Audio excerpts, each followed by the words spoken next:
नमस्कार, मैं हूं राहुल सिन्हा। सत्ता के सभी न्यूज मित्रों का स्वागत है। सत्ता की शुरुआत में सत्ते पे सत्ता यानी 7 खबरें और दिलचस्प जानकारियां। पहले आपको बताएंगे इजराइल हमास की लड़ाई अब कैसे ड्रोन युद्ध तक पहुंच गई है। आमने सामने की लड़ाई में हमास के अबाबीर ड्रोन किस तरीके से इजराइल के लिए बड़ा सिरदर्द बन गए हैं और इजराइल के पास इसका इलाज क्या है, इस पर हमने एक वीडियो रील तैयार की है। इसे बिल्कुल भी मिस मत कीजिएगा। फिर उस अमेरिकी जनरल की बात जो हमास के अंत के लिए इजराइल पहुंच चुका है। ये वो जनरल है जिसने इराक में आईएसआईएस को घुटनों पर गिरा दिया था। अब बारी हमास की है, लेकिन ये कैसे होगा ये भी समझने की जरूरत है। फिर बाइडेन के सबसे बड़े मिशन की बात, जिसके सेंटर में 6 लाख से ज्यादा अमेरिकी नागरिक हैं जो जंग के बीच इजराइल और लेबनान में फंसे हुए हैं। इसके लिए अमेरिका ने भी बहुत विध्वंसक तैयारी कर ली है। इस जंग के लिए बीच हर किसी के लिए एक बुरी खबर भी आई है। वर्ल्ड बैंक के अध्यक्ष अजय बंगा ने कहा है कि इजराइल हमास का युद्ध दुनिया की अर्थव्यवस्था को हिला देगा और इस वक्त विश्व बहुत खतरनाक मोड़ पर खड़ा हुआ है। आज विजयदशमी पर पूरे देश में सत्य पर जीत का पर्व मनाया जा रहा है। पीएम मोदी ने द्वारका के रामलीला मैदान में रावण दहन किया और कहा कि समाज का सौहार्द बिगाड़ने वालों का दहन करना बहुत जरूरी है। आज कुछ ऐसी ही बात संघ प्रमुख मोहन भागवत ने कही। भागवत ने दशहरा पर शस्त्र पूजा की और फिर इजराइल हमास की जंग का जिक्र किया। उन्होंने कहा कट्टरपंथ के चलते युद्ध है और भारत में भी 2024 के चुनाव से पहले भावनाएं भड़काने की कोशिश हो रही है। ऐसे लोगों को मिलकर नाकाम करना होगा। और एक बड़ी खबर चीन से, जिनपिंग ने अपने रक्षा मंत्री ली शांगफू को हटा दिया है जो करीब 2 महीने से लापता हैं। इससे पहले चीन के विदेश मंत्री को भी लंबे समय तक गायब रहने के बाद मंत्री पद से हटा दिया गया था। सवाल ये, आखिर चीन में हो क्या रहा है? तो खबरों की शुरुआत करते हैं और सबसे पहले हम आपको हमास और इजराइल के उस युद्ध की वीडियो रील दिखाते हैं जो सबसे विध्वंसक मोड़ पर आ चुका है।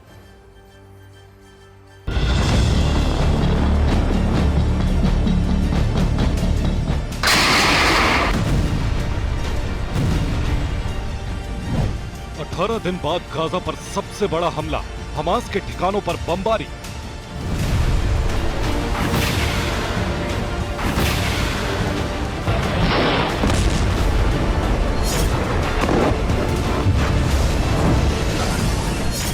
The hands of Hamas's leader are dripping with blood.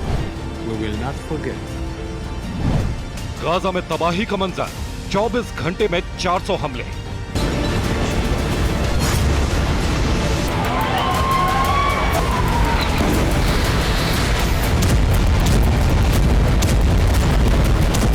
אנחנו רוצים להביא את חמאס למקום של פירוק. ההנהגה שלו, הזרוע הצבאית שלו. Israel Hamas में अब ड्रोन युद्ध, इजरायली टैंक वर्सेस हमास के drone.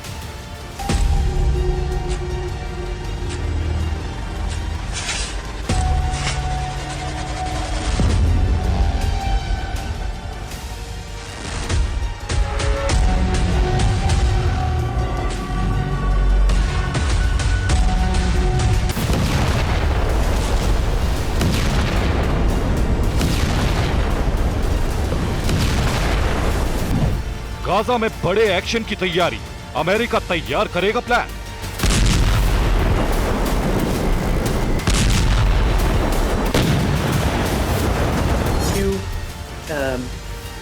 Relevant military officers with experience to go over there to share some perspectives. हमलों से हताश हुआ हमास, अरब देशों से मदद की गुहार।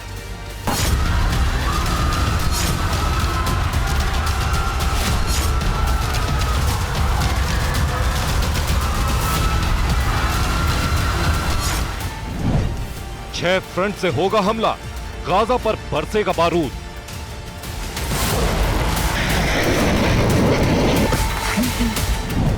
युद्ध की हर अपडेट, टीवी 9 की ग्राउंड रिपोर्ट। अभी ये सबसे ज्यादा आईडीएफ के लिए जरूरी है कि उन लोकेशंस के आसपास जो उनके आर्म्स एंड एम्युनिशन डिपो हैं उनको न्यूट्रलाइज किया जाए ताकि उनका बैकअप नया।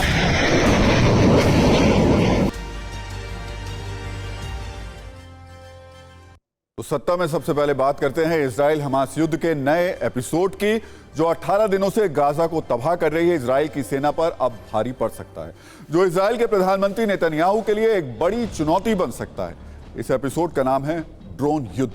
मतलब ये कि इस युद्ध में हमास उन हथियारों से प्रहार कर रहा है जो जमीनी लड़ाई में इजराइल के सबसे बलशाली सिपाही टैंक का भी काल बन सकते हैं।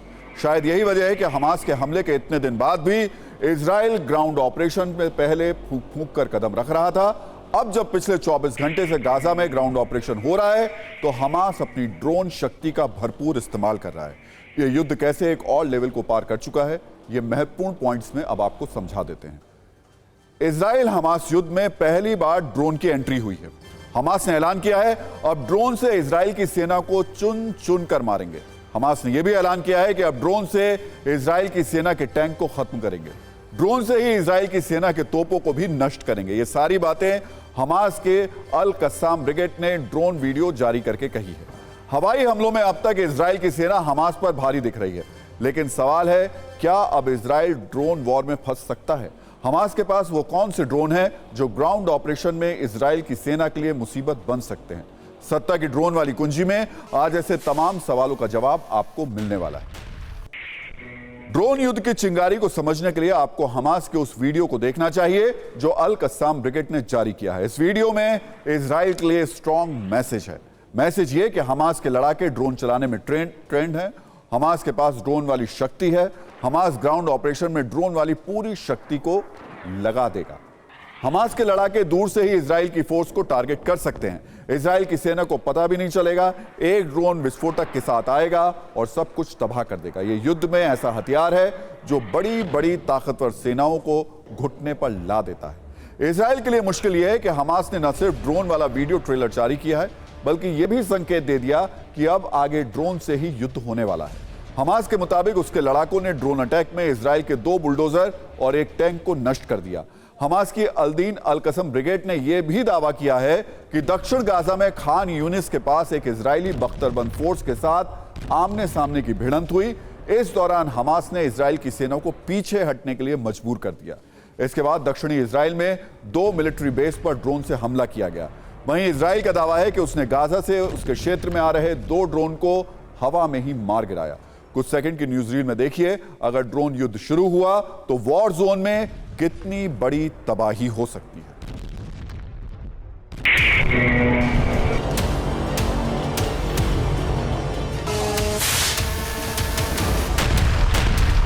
वैसे दुनिया भर में जहां जहां पर जंग हुई ड्रोन का इस्तेमाल बहुत तेजी से बढ़ा। हमास और इजराइल की जंग में भी हमास के पास ये कैपेबिलिटीज बहुत ज्यादा बड़े लेवल पर आ गई हैं।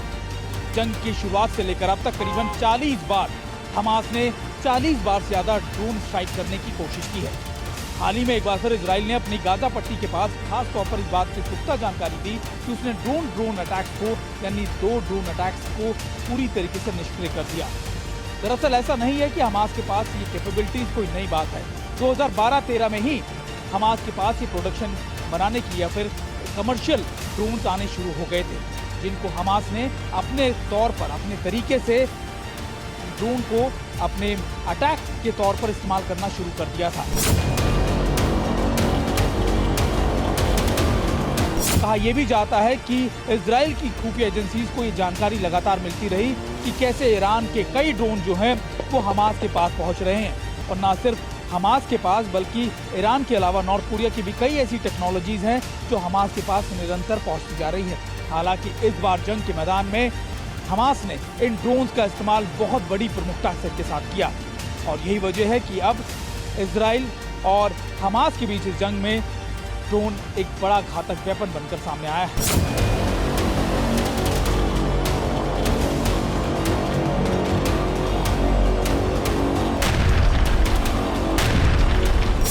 इजराइल के पास काफ़ी एंटी टैंक काफ़ी एंटी एयरक्राफ्ट सिस्टम्स हैं, काफ़ी एयर डिफेंस सिस्टम्स हैं, और काफ़ी ऐसे सिस्टम्स हैं जो कि नॉर्मल ड्रोन्स को डिटेक्ट करके डिस्ट्रॉय कर सकते हैं। और उनके पास जो उनकी ग्राउंड फोर्सेस हैं उनके पास सबके पास एंटी ड्रोन का एक प्रोविज़न।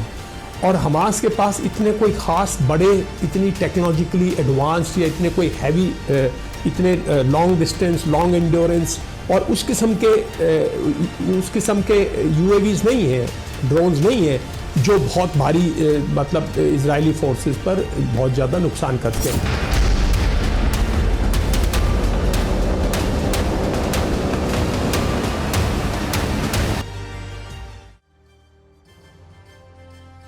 अब सवाल है कि हमास के पास वो कौन से ड्रोन हैं जो नेतन्याहू आर्मी के लिए घातक साबित हो सकते हैं।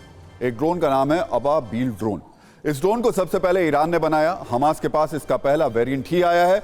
हमास इसका इस्तेमाल निगरानी के लिए करता है और कभी कभी हमला करने के लिए भी इसका इस्तेमाल करता है। यह लंबी दूरी का सस्ता ड्रोन है। आपको बता दें, इसे थोड़े खर्च में घर पर ही बनाया जा सकता है। अबाबील ड्रोन एक आत्मघाती ड्रोन है। इसे 1980 में बनाया गया था। ड्रोन तो सिर्फ एक ट्रेलर है। हमास के पास ऐसे हथियार हैं जो जमीनी युद्ध में बड़ी भूमिका निभा सकते हैं। इन हथियारों के दम पर यह युद्ध लंबा खिंच सकता है। इन हथियारों के दम पर हमास कड़ी टक्कर दे सकता है, क्योंकि जब लड़ाई आमने सामने की होती है, जब लड़ाई उन इलाकों में होती है जहां दुश्मन का कब्जा पहले से है, जब दुश्मन के सामने उसके काल के रूप में बंधक हों, तो जाहिर तौर पर मुश्किलें बड़ी हो जाती हैं। आपको बताते हैं हमास के लड़ाके कैसे छोटे छोटे हथियारों के साथ बड़ी चुनौती दे सकते हैं। हमास के पास कार्लो सबमशीन गन है। यह फिलिस्तीन में बनी देसी सबमशीन गन है। डिजाइन स्वीडन के कार्ल गुस्ताव M45 से प्रेरित है, जिसका इस्तेमाल हमास के लड़ाके काफी ज्यादा करते हैं। कई तरीके की गोलियां इसमें लग जाती हैं। गोलियों के हिसाब से इन्हें बना सकते हैं। 2016 से लेकर अब तक 68 हमलों में हमास ने इनका इस्तेमाल किया है। दूसरा हथियार है यासिन RPG। यह हमास की ओर से बनाया गया देसी anti tank rocket propelled grenade है। इसका इस्तेमाल 2004 से हमास कर रहा है। इसका वजन 7 किलोग्राम, लंबाई इसकी 37 इंच है।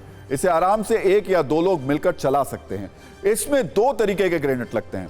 ग्रेनेड 295 मीटर प्रति सेकंड की गति से दुश्मन की तरफ जाता है। इसकी रेंज 300 मीटर है। इसके इस्तेमाल कई बार सैनिकों और हल्के वाहनों पर भी किए जाते हैं। तीसरा हथियार है अल-बना RPG। यह कंधे पर रखकर चलाया जाने वाला रॉकेट लॉन्चर है। यह राफा की सुरंगों के जरिए गाजा पट्टी में लाया जाता है, फिर वहीं इसको तैयार किया जाता है। इसका दूसरा रूप है अल-बतर RPG। दोनों लगभग एक जैसे ही हैं, बस रेंज और मारक क्षमता का अंतर है। यह टैंक, हेलीकॉप्टर या हल्के फुल्के सैन्य वाहनों को उड़ा सकता है। अब बात करते हैं इजराइल की उस रणनीति की जो हमास के लड़ाकों को चुन चुनकर मारने के लिए खास तौर पर बनाई गई है। इजराइल की खुफिया एजेंसी मोसाद ने शिन बेट के साथ मिलकर स्पेशल यूनिट तैयार की है। हमास के खात्मे के लिए इजराइल की स्पेशल यूनिट तैयार की गई है। इजराइल की स्पेशल यूनिट का नाम है नीली। आपको आसान भाषा में बता दें, नीली का अर्थ होता है इजराइल की ताकत अनंत काल तक कम नहीं होगी। स्पेशल यूनिट का काम है हमास के एक एक लड़ाके को चुन चुन कर मारना, जो 7 अक्टूबर को हमले में शामिल थे। खास बात यह है कि इस यूनिट को किसी से भी कमांड नहीं मिलेगी। नीली यूनिट स्वतंत्र रूप से काम करेगी। एक तरफ युद्ध में नए नए हथियारों और यूनिट की एंट्री हो रही है, तो दूसरी तरफ वॉर जोन में संग्राम बढ़ता जा रहा है। ताजा अपडेट यह है कि गाजा बॉर्डर पर इजराइल ने जबरदस्त तैनाती कर दी है। भारी संख्या में टैंकों की तैनाती हुई है, जो पिछले कुछ घंटों में बढ़ाई गई है। इजराइल ने पिछले कुछ घंटों में हमास पर हमले भी और तेज कर दिए हैं। ग्राउंड ऑपरेशन रुक रुक कर जरूर हो रहा है, लेकिन हवाई हमले में इजराइल की सेना ने कोई कोर कसर नहीं छोड़ी है। अगर नुकसान की बात करें तो पिछले 24 घंटों में इजराइल की तरफ से 400 एयर स्ट्राइक की गई हैं।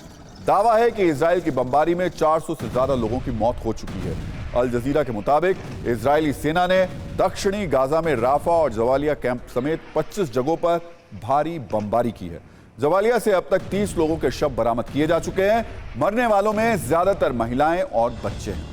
आईडीएफ के हमले में हमास के कई कमांडर मारे जा चुके हैं। नुसरत बटालियन का डिप्टी कमांडर मारा गया है। इसके अलावा शाती बटालियन का डिप्टी कमांडर भी मारा जा चुका है। इजराइल ने किस तरह 18वें दिन हमास में तबाही मचाई, इसे 140 सेकंड की न्यूज रील में आपको दिखा देते हैं।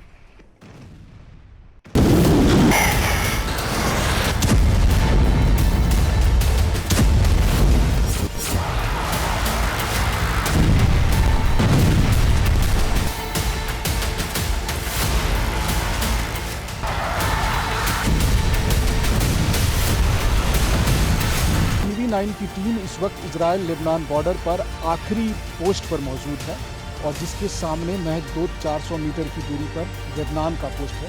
लेबनान का इलाका शुरू होता है, हिजबुल्लाह का पोस्ट शुरू होता है। दोनों ही तरफ रेसिडेंशियल इलाकों में अब जो आर्मी ने टेक ओवर कर रखा है। एक तरफ इजराइल की आर्मी पोजीशन पर है, वहीं दूसरी तरफ आप देखिए तो ये सारे जो घर हैं, ये घर जो कभी लेबनानी सिटीजन्स के रहे होंगे, ये सब अभी फ़िलहाल हिजबुल्लाह के ठिकाने हैं।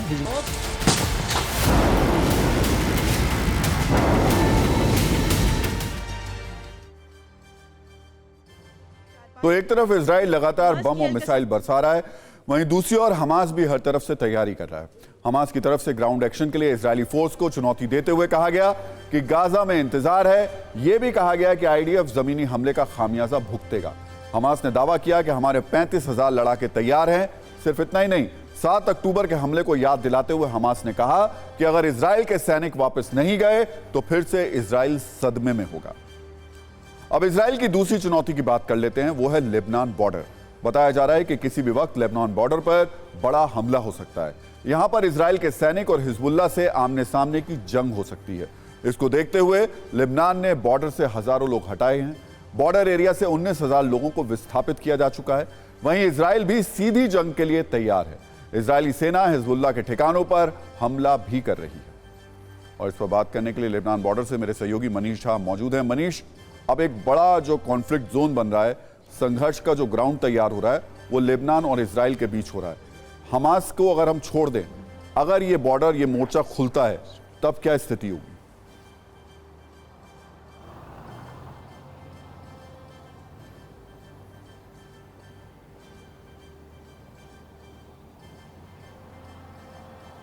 मनीष, आपको आवाज आ रही है?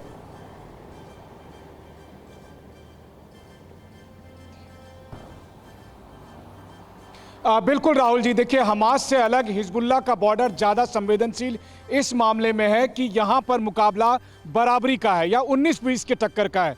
आईडीएफ जितना कॉन्फिडेंट गाजा बॉर्डर पर है कि हम हमास को जी हाँ, बिल्कुल, देखिए, मुझे आवाज़ आ रही है। अगर आपको आवाज़ सुनाई पड़ रही हो तो मैं बताऊं राहुल जी कि इस वक्त जब इजराइल और लेबनान के बॉर्डर पर मैं मौजूद हूँ, और हमास की तुलना में हिजबुल्लाह का बॉर्डर इसलिए संवेदनशील है क्योंकि यहाँ पर जो मामला है वो बराबरी का है, 19-20 का मामला है। और आईडीएफ जो कि हमास को लेकर गाजा बॉर्डर पर बहुत कॉन्फिडेंट है, लेकिन आईडीएफ भी ये मानती है कि यहाँ पर चुनौती बड़ी है। मैं इस वक्त इजराइल लेबनान बॉर्डर के पास उस जगह पर गया जहाँ इजराइल की सीमा खत्म होती है, जहाँ इजराइल का आखिरी पोस्ट है। मेरी आंखों के सामने महज 200-300 मीटर की दूरी पर हिजबुल्लाह के पोस्ट थे, वो रिपोर्ट हमने दिखाई है। और मुझे इजरायली सैनिकों ने भी ये कहा कि यहाँ पर ज़्यादा बड़ा खतरा है, और उसके लिए हालांकि उन्होंने तैयारियां भी कर रखी है। देखिए, 42 इलाकों को खाली कराया गया है, हज़ारों लोगों को सुरक्षित जगहों पर ले गया है। यहाँ पर सैकड़ों टैंक की तैनाती है। ये जो पूरा इलाका है वो पहाड़ी इलाका है। मैं इस वक्त पहाड़ की तलहटी में हूँ। यहाँ रह रहकर लगातार गोलियाँ चलने की, तो टैंक के गोले और मोर्टार की आवाज़ें सुनाई देती है। और यहाँ चूंकि दोनों तरफ से हमला होता है, यहाँ ये वो जगह है जहाँ पर इजराइल की फोर्स को भी बेहद नुकसान पहुँचता है, क्योंकि हिजबुल्लाह जब टारगेट करता है, और ठीक उसके विपरीत जब इजराइल टारगेट करता है तो हिजबुल्लाह के पोस्ट ध्वस्त होते हैं। तो यहाँ की लड़ाई जो है उसका स्केल बड़ा है, और अगर ये और ज़्यादा बड़ा होता है तो फिर इजराइल और लेबनान संघर्ष का मतलब है कि सीधे मध्य पूर्व के तमाम देशों की एंट्री होना। और इसीलिए एक बड़ी चुनौती इस वक्त पूरी दुनिया के लिए, अगर ये फ्रंट खुलता है तो ये सिर्फ 2 देशों के बीच की स्थिति नहीं होगी, ये एक विश्व युद्ध की स्थिति भी बन सकती है। बहुत बहुत शुक्रिया मनीष ये जानकारी देने के लिए। और आपसे रोज मैं कह रहा हूं, अपना ध्यान रखिए, सेफ होकर के रिपोर्टिंग कीजिए। आपसे लगातार अपडेट हम लेते रहेंगे। दरअसल इजराइल हर तरफ से हमास को निशाना बना रहा है। गाजा में इलेक्ट्रिसिटी रोक दी गई है, ईंधन रोक दिया गया है, गाजा में आम सुविधाएं बाधित हैं। मकसद यही है कि हमास सरेंडर के लिए मजबूर हो जाए, हमास बंधकों को छोड़ने के लिए मजबूर हो जाए। लेकिन हमास के तेवर कहीं से भी कम नहीं दिख रहे हैं। इसका यह अंजाम हो चुका है कि गाजा के अस्पतालों में अंधेरा छाया हुआ है। 48 घंटे से बिना बिजली के कई अस्पताल हैं जहां फंसे मरीजों की जान पर अब खतरा है। हमास का दावा है तेल की कमी से ब्लैकआउट की स्थिति है, वहीं इजराइल का कहना है कि गाजा में तेल की कमी नहीं है। आईडीएफ ने बाकायदा तेल के स्टोर की तस्वीर भी जारी की। और सत्ता में अब बात ऐसे शख्स की जो गाजा में हमास के अंत का फाइनल प्लान बनाने के लिए इजराइल पहुंच चुका है, जो इजराइल के आर्मी के साथ वॉर रूम में बैठकर हमास के डेथ वारंट पर काम कर रहा है। और इस शख्स को भेजने वाले हैं अमेरिका के राष्ट्रपति जो बाइडेन। बाइडेन के ऑर्डर के बाद अमेरिका का एक ऐसा जनरल हमास के सुरंगी चक्रव्यूह को तोड़ने के लिए इजराइल पहुंच गया है, जो पहले आईएसआईएस जैसे आतंकी संगठन को इराक में दहन कर चुका है। बाइडेन के इस जनरल के इजराइल पहुंचने के बाद माना जा रहा है कि गाजा में सबसे बड़ा ऑपरेशन अब शुरू होगा। एक ऐसा अमेरिकी जनरल जो अपनी रणनीति और युद्ध नीति के साथ ऑपरेशन का ब्लूप्रिंट तैयार करेगा।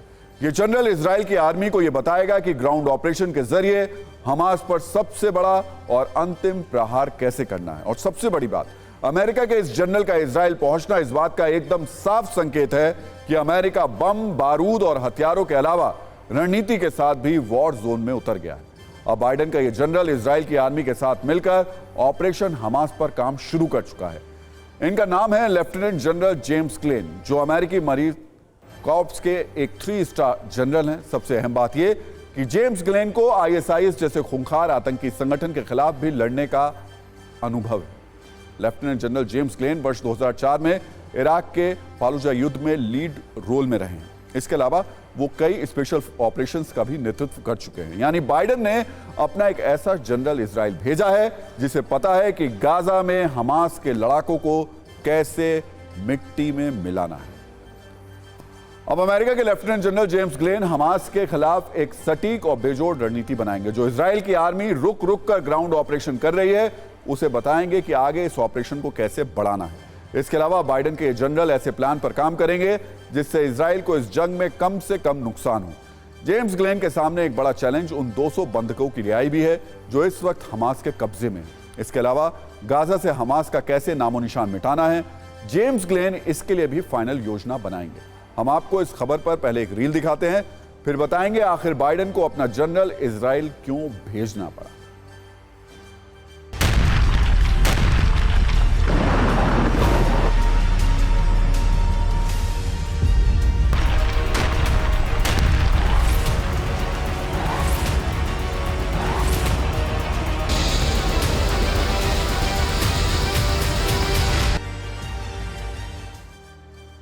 अब सवाल यह है कि जो अमेरिका इस जंग में इजराइल के साथ तन मन और धन से खड़ा है, जो अमेरिका इजराइल की हथियारों से मदद कर रहा है, आखिर उसने जंग के बीच अचानक अपना जनरल इजराइल क्यों भेजा? तो इसकी सबसे बड़ी वजह वो अमेरिकी नागरिक हैं जो हमास के कब्जे में हैं। उन्हें सुरक्षित बाहर निकालना इस वक्त बाइडेन के लिए सबसे बड़ी चुनौती है। अमेरिका को इजराइल की ग्राउंड ऑपरेशन की तैयारियों पर भी पूरी तरीके से यकीन नहीं है। अमेरिकी रक्षा मंत्री ने इजराइल के रक्षा मंत्री से बात भी की है और कहा है कि पूरी तैयारी होने पर ही ग्राउंड ऑपरेशन को अंजाम दिया जाए। इसके अलावा अमेरिकी जनरल के जरिए अमेरिका को इस जंग और इजराइल की तैयारियों का पल पल का अपडेट भी मिलता रहेगा। यानी ऑपरेशन हमास की एक एक जानकारी जनरल के जरिए सीधे व्हाइट हाउस को मिलेगी। इसके अलावा अपने जनरल को भेजने के पीछे एक बड़ी वजह यह भी है कि अमेरिका हमास से ईरान तक संदेश देना चाहता है कि कोई इजराइल को अकेले समझने की गलती बिल्कुल भी ना करे।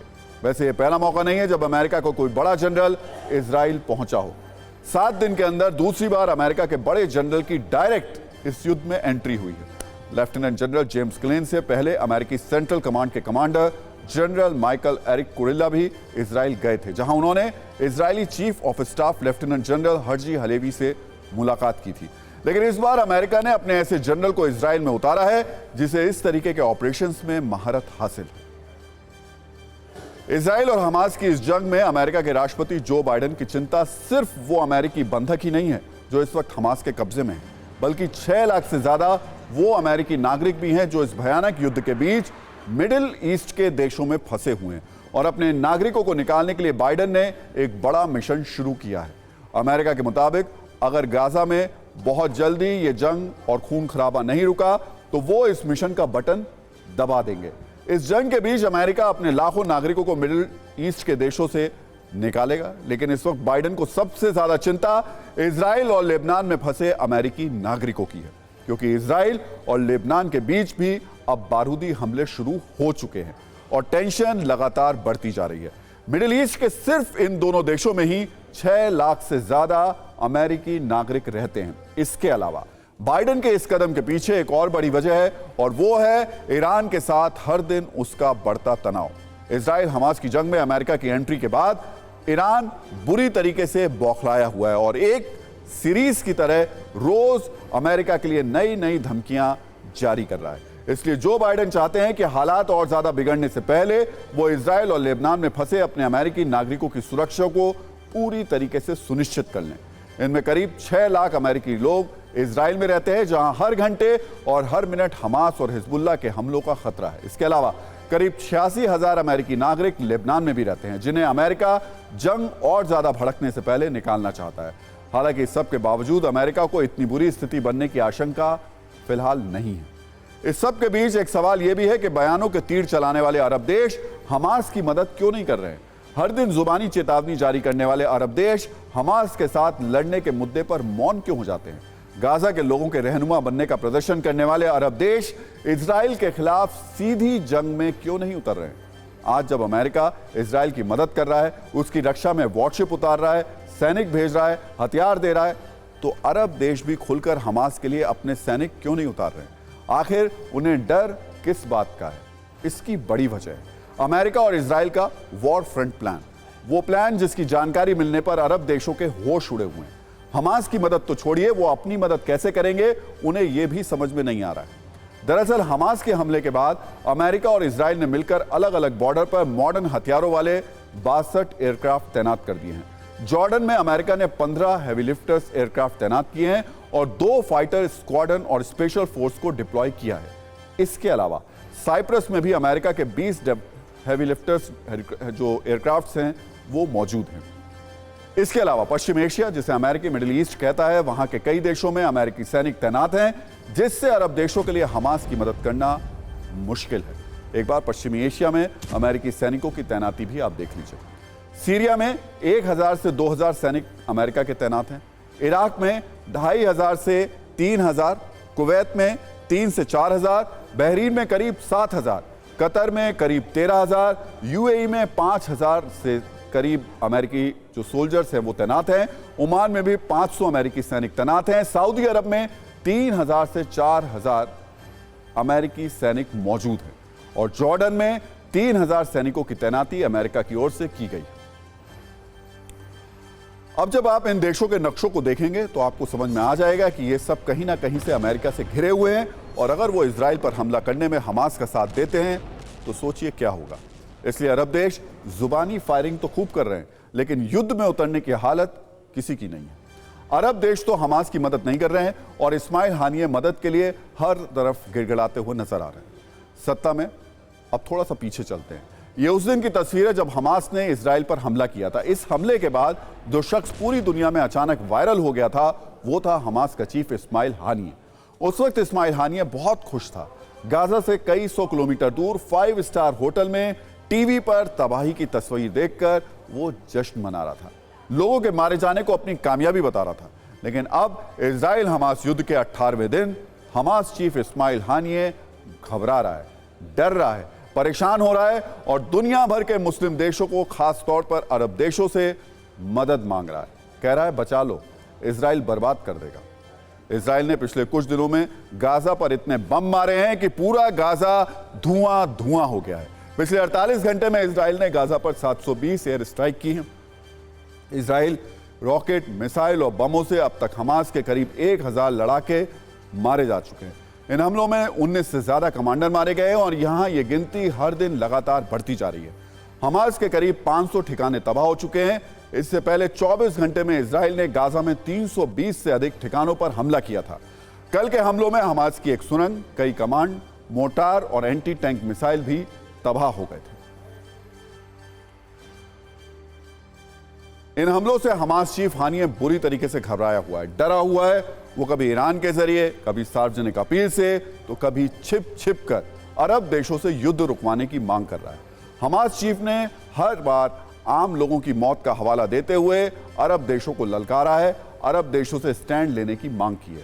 हानिये ने कहा कि आपको गाजा के कितने बच्चों, महिलाओं और बुजुर्गों के खून और नरसंहार की जरूरत है जिससे आपको गुस्सा आए, ताकि इतिहास में अपना चेहरा दिखा पाने के लिए स्टैंड ले पाएं। इतना ही नहीं, लगातार हमले से परेशान हानिये ये भी कह रहा है कि इजराइल समर्थक नीति के कारण पश्चिमी देशों, अरब और मुस्लिमों के बीच एक दीवार खड़ी हो गई है जो कभी नहीं गिरेगी। हानिये ने आगे चेतावनी देते हुए कहा कि जब तक फिलिस्तीन की सुरक्षा, स्वतंत्रता और संप्रभुता सुनिश्चित नहीं हो जाती तब तक इजराइल सुरक्षित नहीं होगा। तो एक तरफ हमास चीफ गिड़गिड़ा रहा है, वो खुदा की, इतिहास की, गाजा के बच्चों की, महिलाओं की और बुजुर्गों की जान के लिए अरब देशों से अपील कर रहा है। दूसरी तरफ इजराइल हर बदलते दिन के साथ हमला तेज कर रहा है। हर दिन इजराइल से कोई ना कोई ऐसा बयान आता है जिससे संकेत मिलते हैं कि हमास के खत्म होने के दिन और करीब आ गए। हमास के खात्मे के लिए इजराइल की प्लानिंग कैसी है, इसे वहां आने वाले बयानों की ऊष्मा से समझा जा सकता है। पीएम नेतन्याहू ने एक बार फिर दोहराया कि जब यह युद्ध खत्म होगा तो गाजा के लोग हमास के अधीन नहीं रहेंगे। अपने प्रधानमंत्री की बातों को आगे बढ़ाते हुए Israeli chief of staff lieutenant general Herzi Halevi ने कहा कि वो हमास को पूरी तरीके से खत्म करना चाहते हैं। रक्षा मंत्री गैलेंट ने यह क्लियर कर दिया कि युद्ध लंबा चलेगा, तब तक चलेगा जब तक हमास खत्म नहीं हो जाता। और आईडीएफ के प्रवक्ता ने कहा कि हमास के हाथ खून से रंगे हैं और वो ये भूलेंगे नहीं।